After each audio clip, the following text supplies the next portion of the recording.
Ulah ngaku mah gampil.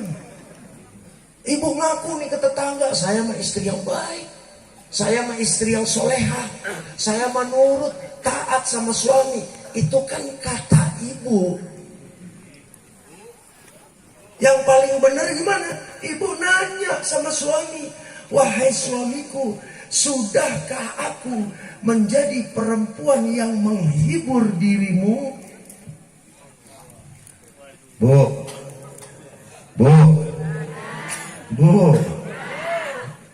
ini yang sudah nikah nih, coba ngacung yang punya suami. Yang nggak ngacung, saya doain suaminya kawin lagi. Ya, mana yang punya suami ngacung? Dan sebelah sana ngacung. Udah, saya mau nanya Bu, terakhir kapan ingat-ingat ibu bilang ke suami, wahai suamiku yang ganteng? Kapan, Pak? Tara? Masya Allah.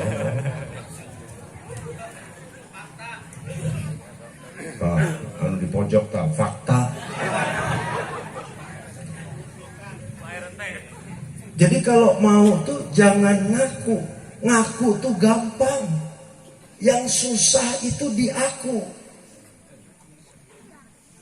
Ngaku jadi orang baik semenit. Ngaku ahli ibadah semenit. Ngaku dermawan semenit. Yang jadi masalah di aku nggak. Iya, kalau lari kepada Rasulullah SAW, kita ngaku umatnya, semua ngaku. Jarang ada yang bertanya, saya di aku nggak sama Nabi. Baru berasa di sini. Kumaha arek di aku, kenal aja enggak. Gimana mau di aku? Cinta aja enggak. Gimana mau di aku? Sholawat aja jarang. Gimana mau di aku? Bikin Nabi tersenyum enggak pernah. Iya, bapaknya juga sama. Ngaku saya suami yang tanggung jawab kepada anak istri. Boleh nggak saya duduk? Boleh ya. Soalnya kalau saya berdiri paling lama 15 menit kelar. Pilih berdiri duduk. Emang hobinya nyiksa. Punten ya Pak, punten. Ketika seorang suami mengatakan saya sudah menjadi suami yang tanggung jawab, itu kan kata bapak. Sekali-kali tanya sama istri, wahai istriku, sudahkah aku menjadi suami yang bertanggung jawab, menjadi pelindung, yang membimbing, yang membina, yang menyayangi dirimu dan anak-anak? Pak, coba yang punya istri ngacung. Saya ngacung, saya punya istri. Angkat tangannya. Yang nggak ngangkat saya doain. Bonggang. Coba saya mau nanyanya sama ibu-ibu. Bu, kapan Bu suami ibu bilang istriku yang cantik? Kapan Bu?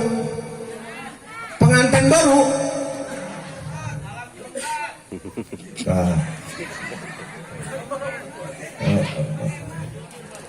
Malam Jumat, Masya Allah. Bagus jawabannya malam Jumat, karena di sini banyak anak kecil. Jadi pakai kias. Sulit Bapak jadi suami. Ya Allah ya Rabb.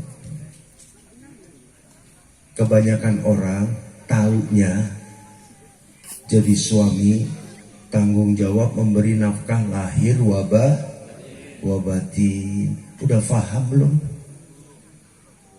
Nafkah lahir batin teh eta anu kumaha? Udah tahu belum? Belum. Nikah udah berapa tahun? Kebanyakan salah di sini nih. Nafkah lahir selalu diucapkan dengan gampang. Saya sudah Beb memberi makan anak istri saya. Saya sudah Beb memberi pakaian anak istri saya. Saya sudah Beb membuatkan rumah atau mengontrakkan rumah bagi anak istri saya. Sandang, papan, pangan saya sudah tanggung jawab. Eta naon? Nafkah lahir. Nafkah batin, alhamdulillah Beb. Malam Jumat tara telat. Betul. Betul. Itu tanggung jawab suami. Hah? Sekarang saya mau nanya nih buat bapak-bapak, biar melek. Biar melek. Biar mikir. Kalau nafkah batin buat istri malam Jumat, saya mau nanya, anak perempuannya malam apa?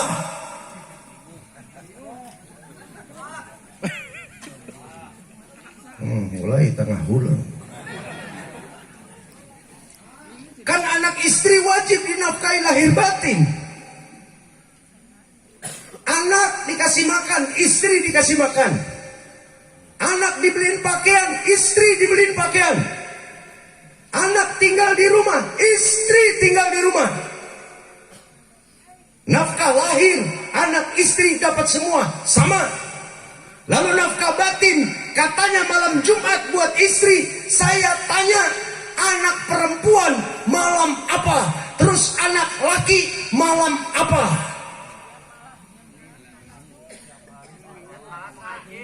Artinya apa? Selama ini bapak nggak pernah ngasih nafkah batin anak. Ngaku orang tua udah ngasih nafkah. Buktinya ditanya malam apa nggak bisa jawab. Mi,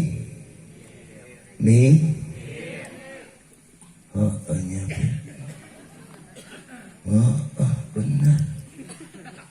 Pamajikan malam Jumat. Artinya apa Bapak? Bahwa malam Jumat bukan nafkah batin.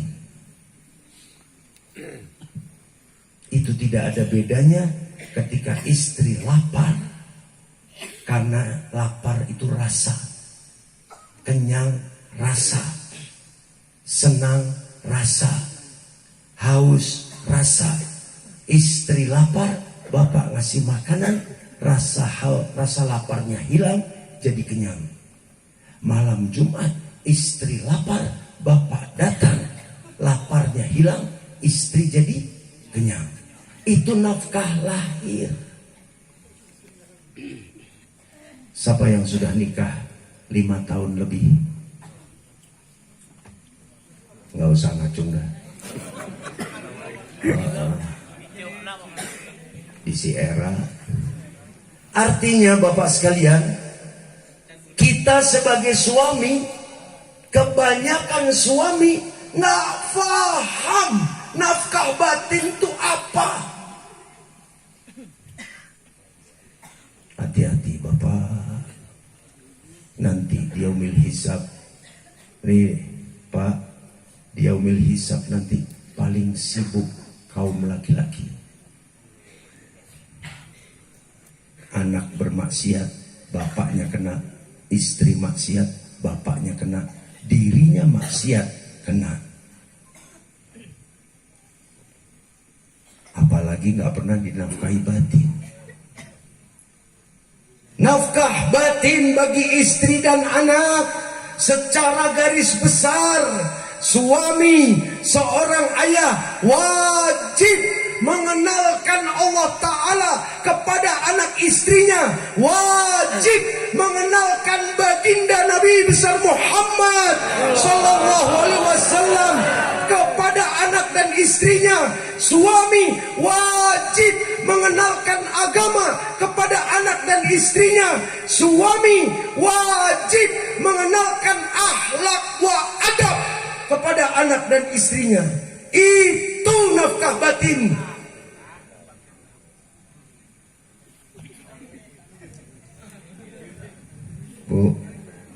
Bu, paham?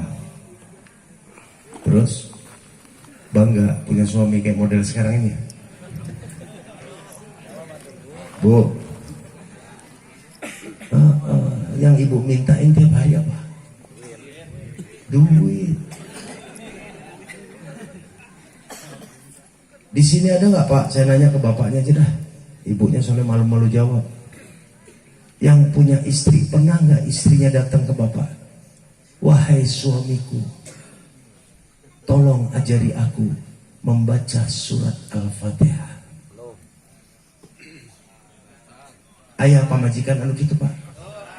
Daya kunaon dipilih.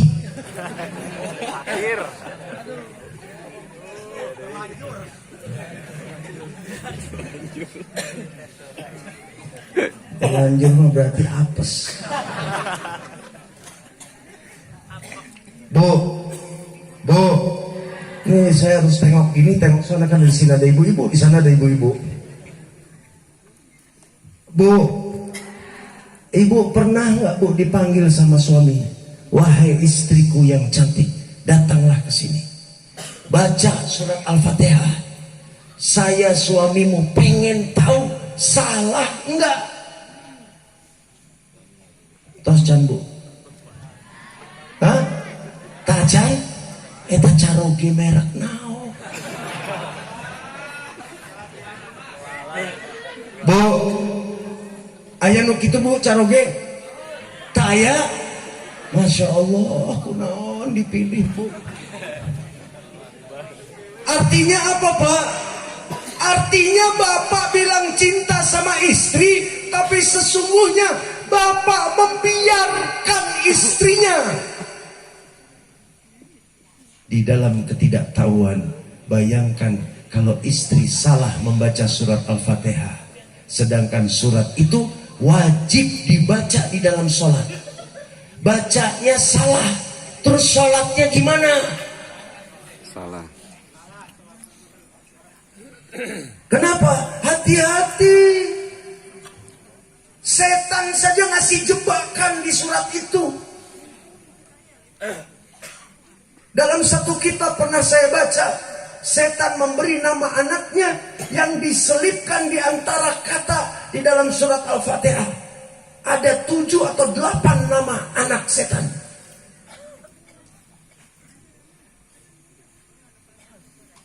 Nama pertama Dulil.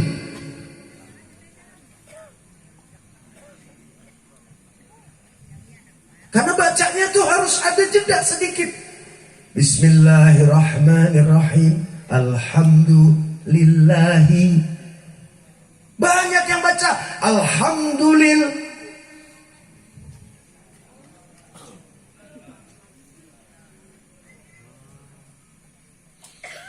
Alhamdulillahirabbil alamin.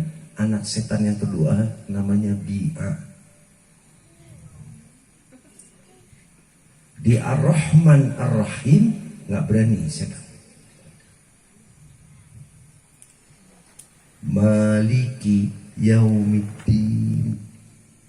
Maliki Yaumiddin. Anak ketiga Kiyau. Salah baca. Malikiyau. Harta si Kiyau.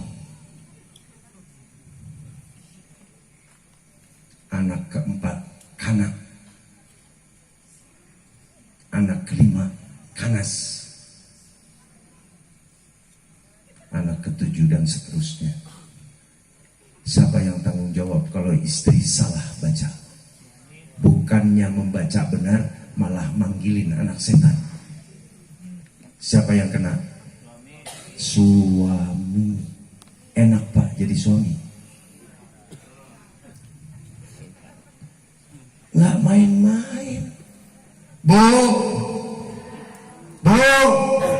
seumur ibu jadi istri, pernah nggak dipanggil suami?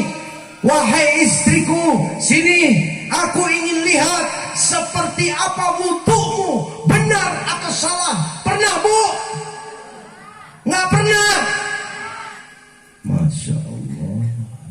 Pak, kalau istri wudunya salah, sholatnya diterima nggak? Jawab yang keras. Kalau istri wudunya salah, sholatnya diterima nggak? Siapa yang tanggung jawab? Alhamdulillah masih sadar. Iya, nggak gampang Pak jadi suami. Makanya ketika ijab kabul itu seperti jual beli. Ada mahar, ada ijab kabul, pakai kontan atau hutang. Persis jual beli. Ingat nggak waktu dulu nikah? Ya kan? Nah, dan tunai, dibayar tunai. Ada yang hutang ada. Memang nggak apa-apa. Artinya apa? Orang tua perempuan menyerahkan hak dan kewajiban. Nih, antum sudah beli anak saya. Nih, hak dan kewajibannya aku serahkan. Dosa dan pahalanya engkau yang tanggung jawab. Neraka dan surganya engkau yang tanggung jawab. Wahai suami. Iya. Harodang. Saya lanjutkan sedikit terkait sama malam Jumat. Bu, pernah nggak Bu selama ibu jadi istri dipanggil suami, wahai istriku, aku ingin melihat ketika engkau mandi junub, ketika engkau mandi wajib, aku ingin lihat salah atau tidak. Pernah nggak Bu? Belum pernah. Nah, Eka model caroge ibu. Pak, ini nggak main-main. Kalau istri mandi janabah, mandi junubnya salah, dia wudu 1000 kali nggak sah.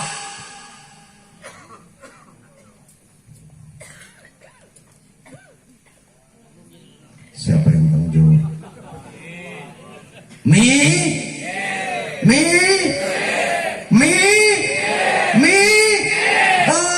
Suami harus banyak mikir.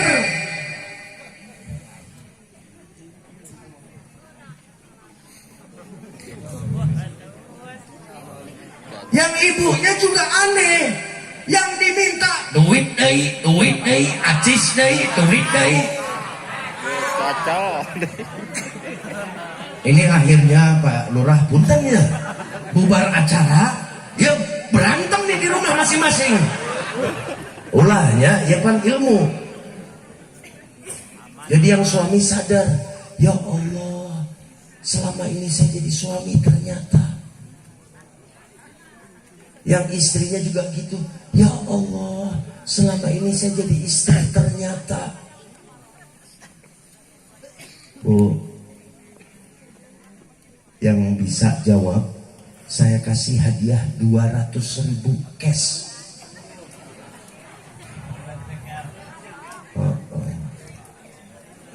Perlu ditunjukin duitnya. Kadang orang sekarang kalau nggak ada bukti nggak mau. Tenang, seueur. Nih, benar-benar saya mau kalau ngasih hadiah. Tanya.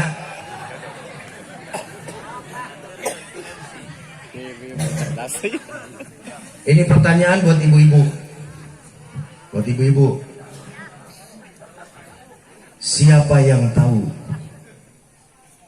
tugas utama seorang istri terhadap suaminya?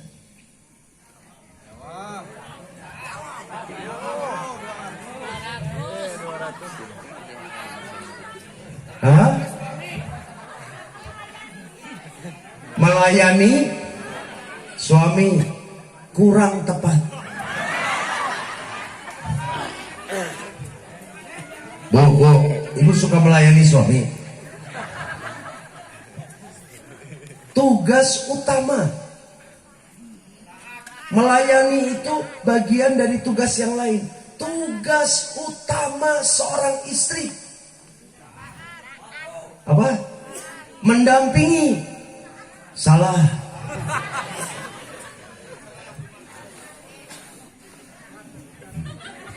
Kenapa, Bu? Nyuci baju.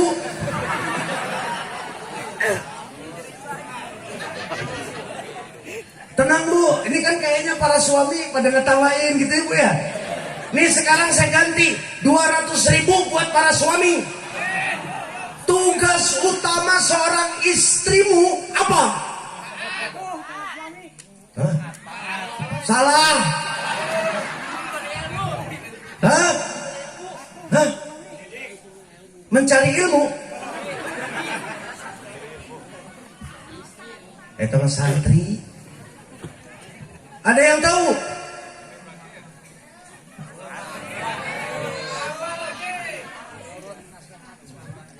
Menuruti nasihat suami kurang tepat. Kan pertanyaan saya jelas. Tugas utama patuh berbakti. Ayo minum eta wae. Sudah nggak ada yang tahu. Kalau nggak ada yang tahu nih saya masuk kantong lagi nih.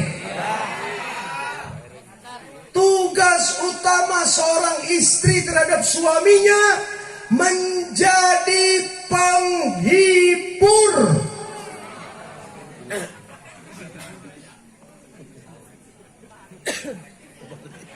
Tunggu.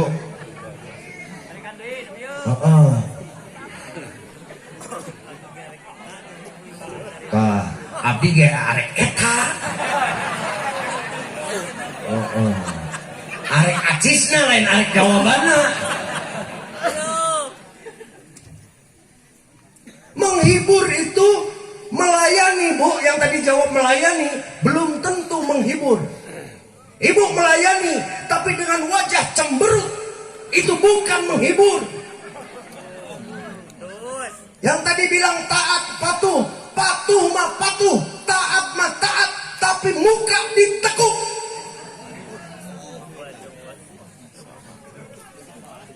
Ibu nurut, nggak boleh keluar sama suami, iya, tapi ngebanting pintu.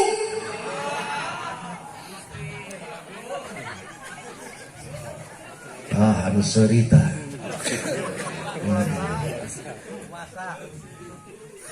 Makanya berat, Bu. Dan ajaibnya tugas ini diambil punten. Tugas ini diambil oleh yang ibu-ibu suka hinakan. Menjadi penghibur diambil oleh wanita penghibur alias PSK alias pelacur. Bu, kalau ibu pengen jadi istri yang solehah, belajar jadi pelacur buat suami. Jadi pelacur buat suami. Coba ibu perhatiin tuh, mungkin yang suka nonton TV atau apa, perhatiin. Pernah nggak pelacur maki-maki tamunya? Nggak pernah. Tamunya datang, mukanya rata kayak tembok. Rata. Datang disambut ganteng kemana aja. Yang diharapin apa, Bu? Yang diharapin apa, Bu? Duit. Segede apa? Paling banter kalau ukuran nggak sampai, paling 5 juta nggak segede. Lah daripada saya ngomong ngeliatin ini terus.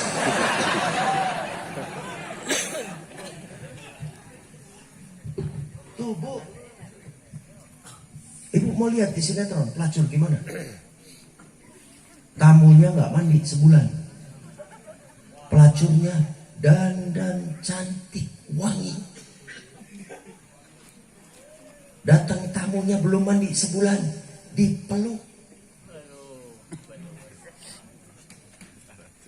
Ya Bu, bisa jadi pelacur buat suami. Bisa Bib, waktu pengantin baru selama 40 hari. 41 hari ke sana, keluar aslinya.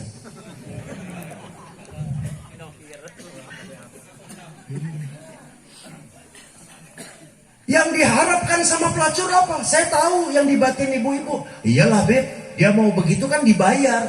Bener, dibayar paling mahal 100 juta, dibayar paling mahal mungkin 50 juta. Allah Ta'ala memberi bayaran yang luar biasa. Siapa-siapa istri yang menghibur suaminya menjadi istri soleha, maka dipersilakan masuk ke dalam surga. Pilih mau lewat pintu yang mana. Jauh tuh jeng pelacur. Jauh tuh. Surga dibanding 10 juta apa artinya? Surga dibanding 100 juta apa artinya? Tapi subhanallah, elehku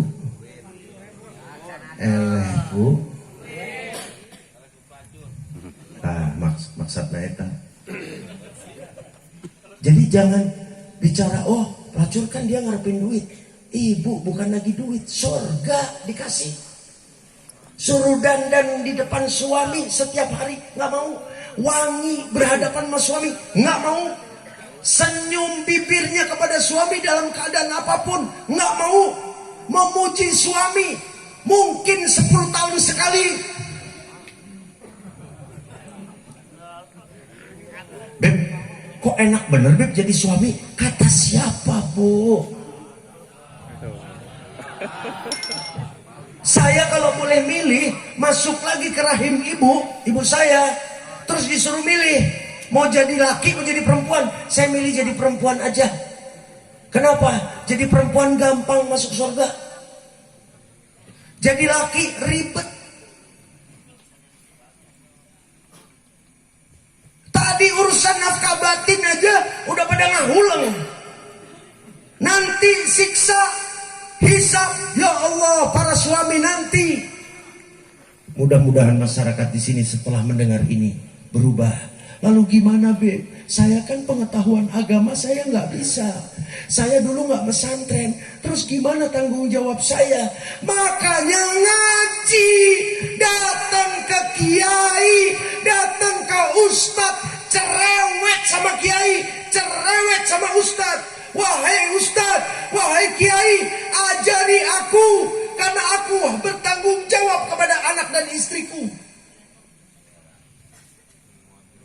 Jangan ke kiai ke ustadz cuman butuhnya 4 perkara. Kalau ada kematian sibuk baru nyari kiai. Sah anu mimpin tahlil teh. Nanti kalau ada kematian bagi waris berantem baru kita mesti ke kiai. Ini bagi waris hukumnya gimana? Ada acara model begini baru ingat kiai. Acara muludan, acara rajaban baru ingat kiai. Masa kiai ustadz pesantren 15 tahun cuman urusannya itu aja.